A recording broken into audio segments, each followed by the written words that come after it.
Gejala awal ditandai dengan adanya diare dan liter basah. Nah, yang sering terlihat atau yang sering terjadi itu biasanya kotoran, encer, kecoklatan. Nah, sih mas, cara pengendalian atau pengobatan jika sudah terjadi.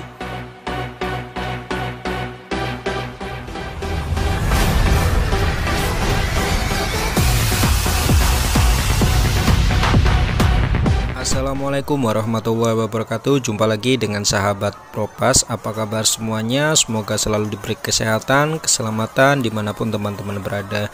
Jadi di video kali ini aku membahas tentang necrotic enteritis atau biasa disebut dengan NE. Beberapa faktor pemicu kejadian NE adalah lingkungan yang tidak higienis seperti liter lembab atau basah, stres, perubahan iklim dari musim kemarau ke musim penghujan seperti saat ini, sanitasi atau desinfeksi yang sangat kurang memadai, serta adanya infeksi sekunder seperti koksidiosis, gumboro. Nah, untuk gumboro atau penyakit yang lain bisa nanti kita bahas di video-video berikutnya. Yang penting jangan lupa subscribe ya.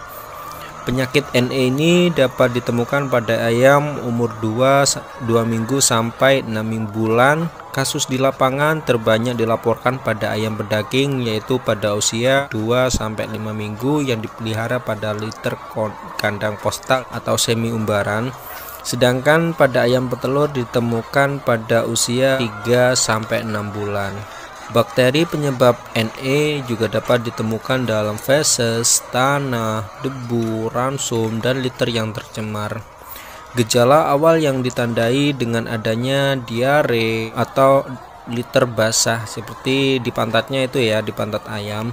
Yang sering terlihat yaitu mematoki feses berlendir yang lengket pada kloaka atau pantatnya itu tempat pembuangan kotoran. Gejala diare berlanjut menjadi depresi, malas gerak, nafsu makannya juga pun bakalan turun. Ayam biasanya cenderung bergerombol, mengantuk, dan bulunya itu pada kusut. Sedangkan untuk penularan penyakit sendiri, biasanya penyakit NE ini terjadi secara horizontal. Penyakit ini tidak menular secara langsung dari ayam ke ayam, tetapi melalui pelantara seperti ransum, peralatan kandang, atau bahan lainnya yang tercemar bakteri dari NE ini ya. Biasanya infeksi penyakit paling tinggi terjadi pada kelompok ayam dengan tingkat kepadatan tinggi. Jadi misalnya ayamnya itu terlalu padat dalam satu kandangnya, itu tidak menutup kemungkinan penyakit NE ini. Nah, sedangkan untuk pencegahan sendiri, teman-teman bisa untuk memperhatikan suhu, kelembapan, sirkulasi udara, kepadatan kandang, serta kualitas liter dalam kandang teman-teman kayak gitu.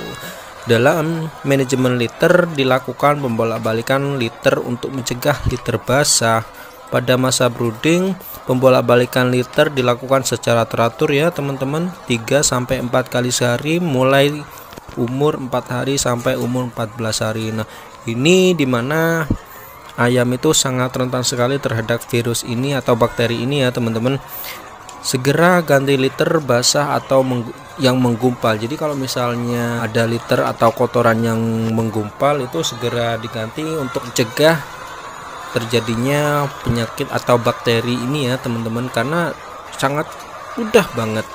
Karena kan cenderung ayam itu suka mematuki kayak penasaran gitu loh, dan dimakan lalu masuklah ke dalam tubuh, sehingga bakteri yang ada di makanan tersebut masuk ke dalam tubuh ayam, akhirnya ayam itu ketularan seperti itu. Jangan lupa lakukan sanitasi desinfeksi secara ketat ya teman-teman. Kemudian peralatan peternakan seperti tempat ransum, tempat minum, dan lain itu jangan lupa selalu dicuci sampai bersih. Kemudian rendam minimal 30 menit dalam Medisep setiap 4 hari sekali ya, untuk membunuh bakteri yang ada di dalam ransum atau tempat makan. Kemudian berikan ransum yang dengan kualitas dan kuantitas yang sesuai dengan kebutuhan ayam. Misalnya ayam pedaging itu biasanya membutuhkan protein sekitar 17-20% ya.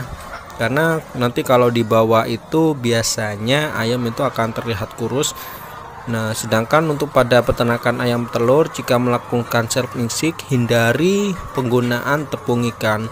Nah, kenapa sih kok harus menghindari? Karena biasanya tepung ikan ini juga tidak menutup kemungkinan menjadi penyebab salah satu bakteri yang ada pada makanan tersebut. Nah, gimana sih Mas cara pengendalian atau pengobatan jika sudah terjadi penyakit ini atau virus ini? Nah, teman-teman nggak perlu khawatir ya.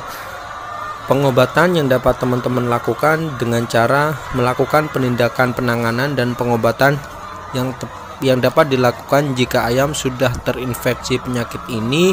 Nah, seperti ini, segera pisahkan ayam yang telah terinfeksi tersebut untuk mencegah penularan. Jadi kalau misalnya bahasa kasarnya itu dikarantina, ayamnya itu dipisahkan dari gerombolan yang sehat kayak gitu. Segera buang liter yang basah dan tercampur feses, kemudian diganti dengan liter yang baru yang setelah disemprot dengan menggunakan desinfektan yang antisep, dan medisep.